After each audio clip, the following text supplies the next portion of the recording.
নমস্কার বন্ধুরা, আশা করি সবাই ভালো আছেন।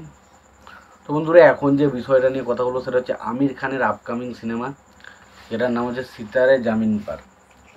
তো সেটার ট্রেলার এসেছে, সেটা কেমন লেগেছে সেটা এখন আপনাদের নিয়ে সেই বিষয় নিয়ে কথা হবে। দেখুন, আমি পুরো একটা অনেস্টির সাথে কথা বলছি, ট্রেলারটা কার কেমন লেগেছে আমি জানি না, বাট আমি কিন্তু ট্রেলারটা দেখে মজা পেয়েছি।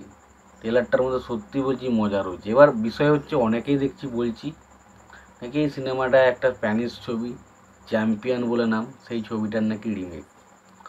দেখুন, অ্যাকচুয়ালি ছবিটার অরিজিনাল ভার্সনটা কি সেটাও আমি দেখিনি, রিমেক ভার্সনটাও দেখিনি।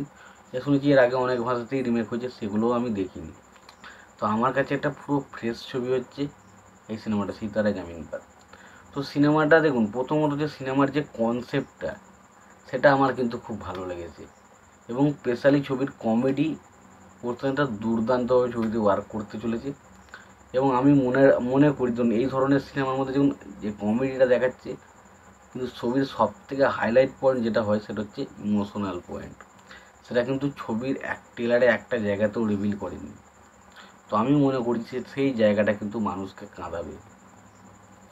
তো ভালো লাগার কারণ হচ্ছে একটা, দেখুন এই যে ছবিটা, মানে গল্পটাই এমন একটা যে, দেখুন বিভিন্ন রকমের মেন্টাল জাতীয় মানুষ, যারা ধরুন শারীরিকভাবে ঠিকঠাক নয়, একটা স্বাভাবিক মানুষ নয়, তারও সবাই প্রত্যেকেই কেউ না কেউ বেঁটে, কেউ খোঁড়া, কেউ বেঁকা, মানে বিভিন্ন রকমের, কেউ মাথা মোটা, এরম টাইপের। তো বুঝতে চান, বিভিন্ন মানুষের যে বিভিন্ন শারীরিক সমস্যা, সেই সমস্ত মানুষগুলোকে যখন একসঙ্গে করছে এবং তাদের চ্যাম্পিয়ন হয়ে ওঠা, সেই জার্নিটা সত্যি বলছি দেখার জন্য আমি প্রচণ্ড এক্সাইটেড। এবং আমির খানের ক্যারেক্টারটা কীভাবে তাদেরকে ওরমভাবে তৈরি করছে সেটা দেখার জন্য এক্সাইটেড। এবং আমির খানের ক্যারেক্টারটাকেও কিন্তু পার্সোনালি, আমির খানের ক্যারেক্টারটার দিকে যদি আমরা তাকাই, সেও কিন্তু একজনের পার্সোনালি যে খুব ভালো সেটা কিন্তু নয়, তার মধ্যেও কিছু মেন্টালিটি প্রবলেম রয়েছে, যেটা কিন্তু আমরা ছবির মধ্যে দেখতে পেয়েছি। তো সত্যি কথা বলতে আমার টিজারটা ব্যাপক লেগেছে, ব্যাপক টিজার বলছি, ট্রেলারটা ব্যাপক লেগেছে। মানে ট্রেলারটার মধ্যে সেই ডিএগুলো রয়েছে, কমেডি যে কটা পোর্শন কমেডি দেখলাম আমি, আমার কাছে কিন্তু প্রত্যেকটা কমেডি ওয়ার্ক করেছে। লাস্ট মুহূর্তে একটা সিন রয়েছে যেখানে বলবে যে অর্জুন তার শুধুমাত্র পাখির চোখটাকে দেখতে পেয়েছিল, তো সেরকম তখন বলে, কোচ সাহেব তুমি চুপ করুন, তো আপনি বলছেন বলে আমি আরও বেশি ডিপ্রেশনে চলে যাচ্ছি। তো এই জায়গাগুলো খুব হাসি পায়।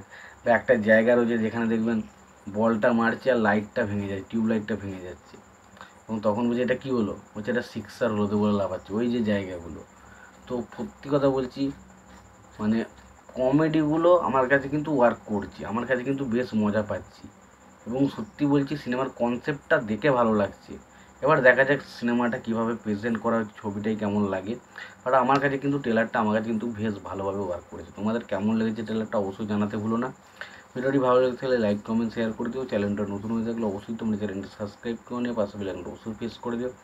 ভালো থেকো, সুস্থ থেকো, দেখা হচ্ছে পরবর্তীতে।